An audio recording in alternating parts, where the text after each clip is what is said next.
नमस्कार दर्शकों, आप सभी का स्वागत है दूरदर्शन के कार्यक्रम कृषि दर्शन। दर्शकों, 21वीं सदी को महिलाओं की सदी से के लिए भी जाना जाता है, क्योंकि आज कोई भी क्षेत्र हो, शिक्षा का क्षेत्र हो, स्वास्थ्य का क्षेत्र हो या देश की सुरक्षा का क्षेत्र हो, हर क्षेत्र में महिलाओं ने अपनी भागीदारी से न केवल प्रदेश व देश की तरक्की में अपनी अहम भागीदारी निभाई है। इसीलिए आज की इस कड़ी में एक ऐसी ही प्रगतिशील महिला किसान से आपकी मुलाकात करवाएंगे, जिन्होंने पॉली हाउस में सब्जियां लगाकर न केवल अपने लिए, अपने आसपास की महिलाओं के लिए भी रोजगार के अवसर पैदा किए हैं। इसीलिए आज जो हमारी चर्चा का विषय रहेगा वो है पॉली हाउस में उन्नत सब्जियों की पैदावार। और इसी खास विषय में जो आज हमारे मेहमान रहेंगे वो है श्रीमती कमलेश जी, जो कि जिला शिमला से संबंध रखते हैं। कमलेश जी, आपका बहुत बहुत स्वागत है आज की इस कार्यक्रम में। नमस्कार। कमलेश जी, कार्यक्रम को हम आगे बढ़ाएं उससे पहले मैं चाहूँगा कि आप हमारे तमाम दर्शकों को थोड़ा सा अपने बारे में बताएं। आखिर आप कहाँ से संबंध रखते हैं और ख़ास तौर पे आपकी कृषि की तरफ कैसे शुरुआत हुई, इसके बारे में थोड़ा सा दर्शकों को बताएं। सबसे पहले तो मेरा सभी को नमस्कार। मेरा नाम कमलेश है। मैं ग्राम पंचायत चनोर के छोटे से गांव पलशाउन से संबंध रखती हूँ। और रही बात खेती बाड़ी की, कृषि की, तो कृषि का तो हमें बचपन से ही शौक़ है। जैसे पहले मायके में भी खेती बाड़ी होती है और अब ससुराल में भी जो है हम खेती बाड़ी करते हैं। इसीलिए जो है खेती बाड़ी की तरफ हमारा रुझान बहुत पहले तो कहीं ना कहीं बचपन से आपको कृषि का रुझान था, तो इसलिए आज भी आप कृषि के साथ जुड़े हुए हैं। कमलेश, अगर हम बात करें पॉली हाउस की, तो अभी भी हमें हिमाचल प्रदेश में पॉली हाउस कम देखने के लिए मिलते हैं और ख़ासतौर पे शिमला जिला के आसपास के जो गांव वहाँ पे भी कम देखने के लिए मिलते हैं। तो सबसे पहले मैं अपने तमाम दर्शकों को चाहूँगा कि आप पॉली हाउस के बारे में बताएं, आखिर पॉली हाउस क्या है और ये कैसे बनाया जाता है, क्या क्या इसकी विधि रहती है, इसके बारे में थोड़ा सा सरल भाषा में। जैसे बात आती है पॉली हाउस की, जिसका नाम ही पॉली हाउस है। ये एक पॉलीथीन की शीट से, जो एक हार्ड शीट होती है, उससे तैयार किया जाता है। और इसमें जो है सबसे पहले इसका स्ट्रक्चर तैयार किया जाता है। सबसे पहले इसे तैयार करने की बात आती है तो सबसे पहले हमें इसे तैयार करने के लिए एक खुला और एक समतल खेत तैयार करना पड़ता है, ताकि जो सीधा हो एकदम से, उसके निचली ऊपरी तरफ कोई ऐसे बड़े पेड़ ना हो ताकि उससे नुकसान हो। तो इसे तैयार करने के लिए सबसे पहले इसका एक ढांचा तैयार किया जाता है, जो पाइपों द्वारा इसका ढांचा जो तैयार किया जाता है। और उसके बाद जो है उसके ऊपर पॉलीथीन की एक मोटी शीट के द्वारा इसे बिछाया जाता है। और एक जैसे इसका नाम ही हाउस है, तो इसे हाउस की तरह जो है तैयार किया जाता है, जिसमें एक कैबिन होता है और एक बड़ा हाउस होता है, जिसमें जो है हम अपनी सब्जियों का उत्पादन बहुत अच्छे तरीके से कर देते हैं। जी कमलेश जी, अगर हम बात करें, कई बार जो हमारे किसान भाई वो पॉली हाउस और ग्रीन हाउस में बड़े कन्फ्यूजन से रहते हैं, तो क्या कुछ जो अंतर रहता है इनके बीच में, थोड़ा सा इसके बारे में हमारे दर्शकों को बताएं। देखिए, पॉली हाउस और ग्रीन हाउस देखने में तो एक जैसे ही है, क्योंकि जो पॉली हाउस है उसमें सिर्फ जो है उसकी जो पैकिंग होती है, खाली पॉलीथीन की जो शीट होती है उसके द्वारा की जाती है। और जो ग्रीन हाउस है, ग्रीन हाउस भी सेम वैसा ही होता है। यही होता है कि जो उसकी छत तैयार की जाती है, उसकी शीट के अंदर जो है एक हरे रंग की ग्रीन कलर, जैसे ग्रीन हाउस की बात आएगी तो उसमें ग्रीन कलर की एक जाली बिछाई जाती है, जिससे जो है हमारा धूप का जो आकर्षण है एकदम से सब्जी के ऊपर ना पड़े। इसीलिए उसे एक मतलब सेम ही है ग्रीन हाउस और पॉली हाउस। यही होता है कि उसमें ग्रीन शीट बिछी होती है। जी कमलेश जी, अगर हम बात करें वर्तमान समय में, तो अभी भी काफ़ी जो किसान भाई है और जो महिला किसान है उन्हें पॉली हाउस के बारे में जानकारी नहीं है। तो कहाँ से, जो सबसे पहले इसके लिए एक नॉलेज होना ज़रूरी है, क्योंकि हर कोई भी इसे तैयार नहीं कर सकता है। सबसे पहले इससे जुड़ी जो जानकारी है, कैसे इसकी बनाया जा सकता है और कहाँ कहाँ से इसकी तैयारी की जाती है, और ख़ास तौर पर पॉली हाउस को तैयार करने से पहले किन किन बातों का ध्यान देना चाहिए, उसके बारे में थोड़ा सा हमारे दर्शकों को बताएं। सबसे पहले हम बात करते हैं पॉली शीट मतलब पॉली हाउस की जानकारी की। तो पॉली हाउस की जानकारी से जो है हमें अपने जो हमारा जो पंचायत होता है वहाँ से भी प्राप्त होती है, और हमारा जो कृषि अनुसंधान है वहाँ से भी जो है हमें पॉली हाउस के बारे में अच्छी नॉलेज मिलने, मतलब वो हमें अच्छी जानकारी इसके बारे में देते हैं। और रही बात इसके देखभाल की, तो देखभाल में इसका यही है कि इसके मतलब जो इसकी, जैसे पॉली हाउस तो एक खेतों में तैयार होता है, इसकी निचली और ऊपरी साइड कोई ऐसे बड़े पेड़ ना हो, ताकि जो इसकी जो टहनियाँ ना टूटे, ताकि इस शीट को कोई नुकसान हो। क्योंकि शीट होती तो मोटी है, पर फिर भी जैसे पेड़ों की टहनियाँ गिर जाती है तो उससे पॉली हाउस को नुकसान हो जाता है। इसीलिए हमें इन चीज़ों का ध्यान रखना पड़ता है, जैसे जंगली जानवर, बंदर हो गया। और जब हम पॉली हाउस को तैयार करते हैं तो पॉली हाउस में रखना, मतलब जैसे हम इसका रख रखाव करते हैं, गुडाई निदाई, तो कोई नुकीली चीज़ जो है इस शीट में ना लग पाए। हमें इन थोड़ी खास बातों का ध्यान रखना पड़ता है पॉली हाउस के लिए। जी अगर हम साथ ही बात करें गवर्नमेंट के द्वारा जो अनुदान या सब्सिडीज़ दी जाती हैं, तो किस तरह की जो सब्सिडीज़ है सरकार द्वारा जी दी जाती है, उसके बारे में थोड़ा सा हमारे दर्शकों को बताएं। देखिए जी, सरकार द्वारा जो है हमें 80% अनुदान जो है हमें सरकार द्वारा दिया जाता है और 20% जो है हमें अपना अनुदान लगाना पड़ता है। जी मतलब सरकार जो है जी पॉली हाउस के लिए बहुत मददगार है, बहुत जी। मदद दे रही है। जी। मतलब कहीं ना कहीं जो सरकार की तरफ से हाँ, मदद की जा रही है, 80% जो है बहुत अनुदान होता है इसके लिए। इसलिए हमें जो है मतलब जी कहीं ना कहीं काफ़ी हाँ। जिसमें खर्चा आता है, तो सरकार भी चाह रही है कि अगर कोई किसान या भगवान भाई हमारे अगर पॉली हाउस में खेती करना चाह रहे हैं तो उनकी ओर से भी 80% की हाँ जो जी। सब्सिडीज है सरकार द्वारा दी जाती है। है। अगर हम बात करें फसलों का चयन, किस तरह की जो सब्जियां हैं जो पॉली हाउस में जो लगानी बेहतर रह सकती है, और वर्तमान समय में आप अपने खेतों में कौन कौन सब्जियां लगा रहे हैं, उसके बारे में थोड़ा सा हमारा शुरू करें। अगर हम वर्तमान की बात करें तो आजकल जो है हमने अपने पॉली हाउस में जो है शिमला मिर्च लगा रखी है जी। और शिमला मिर्च एक होती है छोटी शिमला मिर्च जो जी। खुले खेतों में तैयार होती है, एक जी। होती है लाल और हरी। जी। लाल, हरी और जी। ग्रीन वाली, जी। मतलब पीले वाली जो है जी। वो हमने आजकल जो है पॉली हाउस में लगा रखी है। जी। इसके अलावा जो है इसमें मटर भी लग सकती है, मटर हो गया, पालक हो गया, गोभी हो गया। मतलब पॉली हाउस में जो हम कोई भी सब्जी जो है तैयार कर सकते हैं। जी। तो कहीं ना कहीं अगर कोई किसान भाई हमारे जो बेमौसमी सब्जी है, क्योंकि कई बार हमने देखा है कि अक्सर हमारे हिमाचल प्रदेश में प्राकृतिक आपदाओं के कारण भी कई बार ज़्यादा बारिश देखने के लिए मिलती है, कई बार ज़्यादा गर्मी देखने के लिए मिलती हैं, कई बार ज़्यादा ही सूखा देखने के लिए मिलता है। तो अगर कोई हमारे जो किसान भाई ये बेमौसमी सब्जियाँ लगाना चाह रहे हैं तो वो क्या पॉली हाउस में लगाना असंभव है? पॉली हाउस में जो है हम मतलब यही इसी के लिए तो पॉली हाउस कहा जाता है, क्योंकि जो हमारी बेमौसमी सब्जी है खुले खेतों में जो है हम बेमौसमी सब्जी तैयार नहीं कर सकते। पॉली हाउस में जो हम बेमौसमी सब्जी जब हमारा मन किया हम लगा सकते हैं। इसमें किसी भी प्रकार की मौसम का इस पर कोई रोल नहीं होता है वैसे, पर हम जो है बेमौसमी सब्जियां भी जो है इसमें अच्छा उत्पादन पैदा कर सकते हैं पॉली हाउस में। जी। अगर हम बात करें पॉली हाउस में सिंचाई की, तो कहीं ना कहीं सिंचाई किस तरह की रहनी चाहिए पॉली हाउस में, उसके बारे में थोड़ा सा हमारे दर्शकों को बताएं। सिंचाई की बात ऐसे, क्योंकि पॉली हाउस में जो है ड्रॉप्सों द्वारा, क्योंकि इसमें जो अंदर जो हम बेड बनाते हैं उसमें एक प्लास्टिक की पाइप बिछती है जिसमें ड्रॉप्स द्वारा जो है पौधे की जड़ों में ही, डायरेक्ट जड़ों में ही उसकी वो जो ड्रॉप्स जो है सिंचाई के लिए हम यूज़ करते हैं। जी। तो कहने की जो ड्रिप इरिगेशन है उसका इस्तेमाल किया जाता है, ताकि जो उनकी कंडीशन जितनी उनको ज़रूरत है, जितनी पौधे को ज़रूरत है हम उतना ही पानी जो है पौधे में देते हैं। जी। साथ तौर पर अगर हम बात करें फसलों में बीमारियां और रोग या कीट से कैसे हम अपने पॉली हाउस में जाने से बचा सकते हैं, उसके बारे में थोड़ा सा हमारे दर्शकों को बताएं। वैसे तो पॉली हाउस में जो है बहुत कम देखने को मिलता है रोग, क्योंकि पॉली हाउस है हमारी सब्जी जैसे ही हाउस में है सुरक्षित है। पर इसी के अलावा भी कई बार जैसे हम पॉली हाउस में एंट्री करते हैं, फिर उसमें दरवाजे होते हैं, एकदम से जाना चाहिए, अपने साफ सुथरे कपड़े, मतलब एक ड्रेस वैसी ही वही होनी चाहिए जो पॉली हाउस के अंदर ही। इसीलिए पॉली हाउस में एक कैबिन बना होता है। जो पॉली हाउस की जो हमारी खेती बाड़ी करने की जो ड्रेस होती है वो उसी में ही रहती है, ताकि जैसे हम बाहर से आए कोई कीट पतंगा हमारी ड्रेस में जो है अपने कपड़ों में जो है पॉली हाउस में ना जा पाए।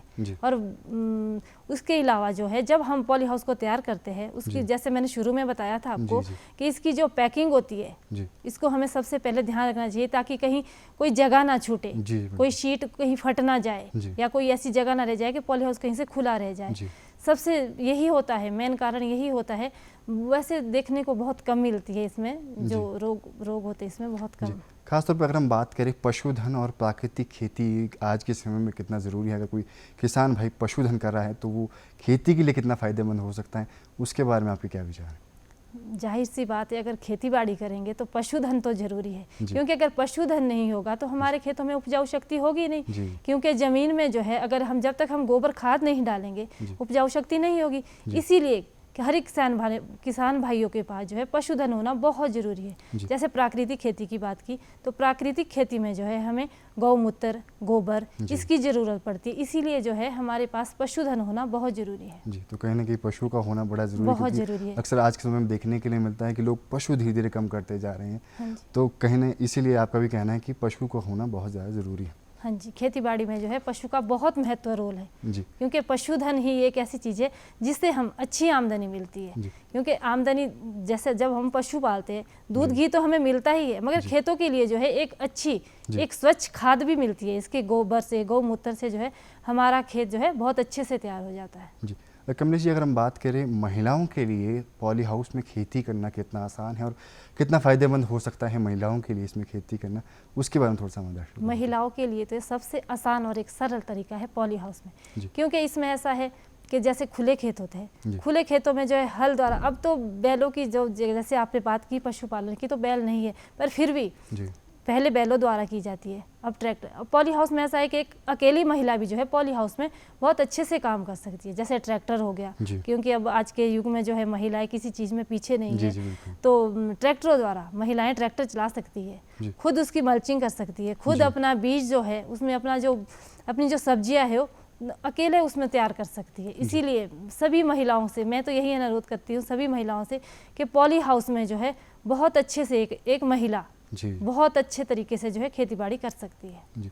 कमलेश जी, अगर हम बात करें हमारे हिमाचल प्रदेश में या खास तौर पे जो हमारे मैदानी इलाके शिमला सोलन का जो क्षेत्र है, अक्सर वहाँ पे लोग शिमला मिर्च, पालक या मटर की सब्जियाँ बहुत ज़्यादा देखने के लिए मिलती हैं।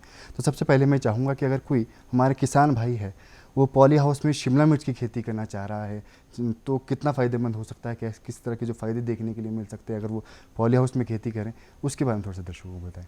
देखिए, जो शिमला मिर्च है एक हमारी लंबी फसल देने वाली सब्जी है, क्योंकि शिमला मिर्च जो है, देखो जो पॉली हाउस में जो शिमला मिर्च लगती है वो फरवरी महीने में लगती है, वो पूरी साल जो है हमें फसल देती है। क्योंकि जैसे आपने बात की कि आजकल आपने क्या लगा रखा है, तो आजकल हमने जो है शिमला मिर्च लगा रखी है, जो हमारी फरवरी में हमने जो पौधारोपण किया था वो अगली साल मतलब फरवरी तक जो है हमें फल देगी।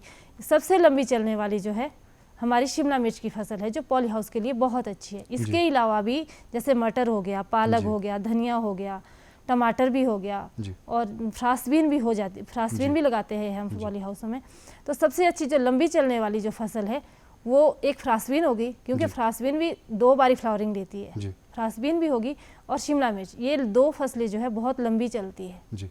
हाँ जी। कमलेश जी, अक्सर मैं देखा है कि हमारे जो किसान भाई वो जंगली जानवरों से बड़े परेशान रहते हैं और बीमारियों से भी, पक्षियों से भी बड़े परेशान रहते हैं कि अक्सर वो जो पशु हैं वो हमारी फसलों को ख़राब कर देते हैं। तो अगर कोई हमारे किसान भाई पॉली हाउस में खेती करता है तो इन जैसी समस्या से भी क्या वो उसे बच सकता है? जी हाँ जी, बहुत अच्छे तरीके से, क्योंकि जंगली जानवर, अब जब पॉली हाउस मैंने कहा कि उसमें दरवाजे होते हैं, अब जब दरवाजे हैं तो अंदर कोई भी जानवर या कोई कीट पतंगा भी उसके अंदर नहीं जा सकता है। इसीलिए जो है सभी जंगली जानवरों से या किसी भी कोई रोग से जो है हम पॉली हाउस के अंदर जो है हमारी खेती बहुत सुरक्षित है पॉली हाउस में, क्योंकि खुले खेतों में तो देखने को मिलता है बहुत से रोग लग जाते हैं, बहुत से कीट पतंगे या जंगली जानवर जो है जो हम फसल लगाते हैं वो अच्छे से हमें नहीं मिलती है। पॉली हाउस में जो हम लगाएंगे हमें हमारा पूरा मेहनताना हमें मिलता है पॉली हाउस की सब्जी, तो कहीं ना कहीं जो मुनाफा है देखने। हाँ जी। अगर हम बात करें मटर की फसलों की तो हमें साल में कितनी दफ़ा हम जो पॉली हाउस में मटर की फसल को लगा सकते हैं, क्योंकि अक्सर देखा है कि मटर के जो दाम हैं अधिक देखने के लिए मिलते हैं और काफ़ी जो किसान चाहते हैं वो लंबे समय तक चलती रहे। तो अगर कोई किसान भाई मटर की खेती पॉली हाउस में करना चाह रहा है तो वो साल में कितनी दफ़ा उसको लगा सकता है? अगर बात हम मटर की करते हैं तो मटर जो है साल में हम 2 फसलें जो है इसकी बहुत अच्छे से ले सकते हैं, क्योंकि मटर ऐसा है जैसे एक बारी तैयार हो गया, बेड बने होते हैं हमारे, उसी की ही थोड़ी सी हम मल्चिंग करते हैं उसमें, और फिर उसी के बाद जो है हम उसमें दोबारा से मटर, हम मतलब कहने का मतलब ये है कि हम साल में जो है 2 फसलें जो है मटर की ले सकते हैं पॉली हाउस में। जी, साथ ही अगर हम बात करें धनिया पालक की भी तो उसकी भी काफ़ी ज़्यादा मांग। हाँ, जैसे धनिया तो हम एक ही फसल लेते हैं पॉली हाउस में। जैसे पालक हो गया, पालक भी लंबी चलने वाली एक फसल है जो हम पॉली, क्योंकि पालक का जो है पत्ता तो डान ही होता है, तो इसीलिए पालक भी जो है एक लंबी चलने वाली फसल है। कमलेश जी, अक्सर हमने देखा है जो कई बार किसान भाई हमारे उनकी शिकायत रहती है कि पॉली हाउस जल्दी टूट जाते हैं, जल्दी ख़राब हो जाते हैं, तो किन किन बातों का ध्यान रखना चाहिए कि ताकि जो पॉली हाउस है उसकी उम्र ज़्यादा समय तक चल सके और ताकि जो खर्चा है उसको मेंटेन करने में भी वो कम देखने के लिए मिले? तो किस तरह से हम उसकी आयु बढ़ा सकते हैं पॉली हाउस की, इसके बारे में थोड़ा सा दर्शकों को बताएं। जैसे पॉली हाउस की ही जब हम स्ट्रक्चर तैयार करते हैं, क्योंकि उसमें जो फिटिंग होती है पाइपों द्वारा की जाती है, उसमें जो स्क्रू लगे होते हैं सबसे पहले तो हमें यही देखना चाहिए कि वो टाइट है। सबसे पहली बात तो ये है। दूसरी बात मैंने ये कही कि कोई भी आसपास कोई ऐसा कोई बड़ा पेड़ ना हो ताकि शीटों को नुकसान पहुंचे। और तीसरी बात, जैसी हमारी शीट, जैसे हम 8-10 साल बाद 8-10 साल तक जो पॉली हाउस से बड़े आराम से चलता है, फिर भी अगर किसान भाइयों को लगता है कि हमारी शीट खराब हो रही है तो 8-10 साल बाद सिर्फ आपने कुछ नहीं करना है, ढांचा वैसा ही रहेगा, जो उसकी पॉली हाउस की जो शीट है सिर्फ उसे चेंज करना है। बस हम जो उसकी पॉली हाउस की शीट है उसमें अच्छे से जी उसे तैयार करें और जैसे ही जो उसका ढांचा है उसे वैसे ही मिट्टी के नीचे बिल्कुल पैक करते ताकि कोई हवा, ताकि जैसे अंदर उसकी नमी बनी रहे। तो हम उसे बस उसकी शीट चेंज करनी है, बाकी ढांचा वैसा ही रहेगा। जी, खास तौर पे अक्सर ये भी देखा है कि कई बार पॉली हाउस में कीट पतंगे भी समय समय पे चल जाते हैं, उससे भी कई फिर बीमारी देखने के लिए मिलती हैं। तो कैसे इससे बचाव किया जा सकता है कि जो पॉली हाउस में कीट कम से कम जा सके? बस यही है कि जैसे हम एंट्री करते हैं जी तो अपने कपड़े चेंज किए, जी बिल्कुल। मतलब एक ड्रेस अंदर ही रखें। साफ सफाई का बड़ा साफ सफाई का इसमें बहुत ध्यान रखना पड़ता है। जी। जैसे अंदर कोई बेकार का खरपतवार हो गया, हमें उसे टाइम रहते जो है निकालना पड़ता है, जी क्योंकि खरपतवार एक ऐसी फसल है इसमें कोई सा भी कीट पतंगा जो है एकदम से उत्पन्न हो जाता है। इसीलिए समय समय पर हमें इसका जो खरपतवार है वो भी निकालना पड़ता है और अपनी भी इसमें साफ सफाई का बहुत ध्यान रखना पड़ता है। जी अक्सर हमने कमलेश जी देखा है कि कई बार जो हमारे किसान भाई वो दिन में समय में अगर पॉली हाउस में चले जाते हैं वो बीमार हो जाते हैं। तो आपके अनुसार कौन सा समय जो पॉली हाउस में कार्य करने के लिए बेहतर रह सकता है, क्योंकि कई बार ज़्यादा गर्मी देखने के लिए भी मिलती है, तो कौन सा समय आपके अनुसार बेहतर रहेगा कि पॉली हाउस में इस समय काम होना चाहिए? देखिए, अगर हम मौसम के उस पर चले तो मौसम में जैसे है ठंड और बरसात में जो है हम दिन में भी काम कर सकते हैं पॉली हाउस में, दिन में जा सकते, क्योंकि बरसात में जो है बारिश रहती है, ठंड में भी जो है तापमान बराबर बना रहता है उसमें। गर्मियों का जो समय है, गर्मियों में हम सुबह और शाम जो है बस 2 ही समय में जो है हम उसमें कर सकते, क्योंकि उसमें जैसे शीट होती है हवा कहीं से क्रॉस नहीं होगी, इसलिए उसमें गैस बन जाती है अंदर। हमें अंदर मिट्टी के लिए तो गैस चाहिए, मगर एक किसान के लिए वो बहुत हानिकारक है। इसीलिए गर्मियों में जो है सुबह और शाम का समय जो है खेतीबाड़ी के लिए बहुत अच्छा है। जी, अगर हम बात करें पॉली हाउस से होने वाले मुनाफे की, तो किस तरह का जो मुनाफा, क्योंकि आप भी काफ़ी लंबे समय से पॉली हाउस में खेती कर रहे हैं, तो किस किस तरह के जो मुनाफे आपको देखने के लिए मिले हैं, इसके बारे में थोड़ा सा बताइए। देखिए, पॉली हाउस में सबसे बड़ी बात है हमारी फसल सुरक्षित है। अगर हमारी फसल सुरक्षित है तो मुनाफा भी हमें बहुत अच्छा मिलेगा। इसीलिए जो है हमें मुनाफा बहुत अच्छा मिलता है पॉली हाउस की सब्जियों में, क्योंकि रोग भी कम लगते हैं और सबसे बड़ी बात हमारी फसल जो है बहुत लंबे समय तक चलती है और हम जो है सब्जियों में जो है अपने प्रकार मतलब अपने हिसाब से जो है नमी दे सकते हैं। और जैसे पॉली हाउस की बात है तो उसमें पॉली हाउस में जो साइड में जो है पतली जाली भी होती है एक, जैसे हमारा टेम्परेचर ज़्यादा हाई हो गया या बिल्कुल लो हो गया तो हम उस शीट को उठा के उसमें हम हवा क्रॉस करने के लिए भी होता है। तो इसीलिए मैं कहती हूँ कि मुनाफा हमें खुले खेतों से पॉली हाउस में बहुत ज़्यादा देखने को मिलता है। खास तौर पर अगर हम कीटनाशकों की बात करें तो कीटनाशकों का भी कम इस्तेमाल करने के लिए देखने के लिए मिल सकता है।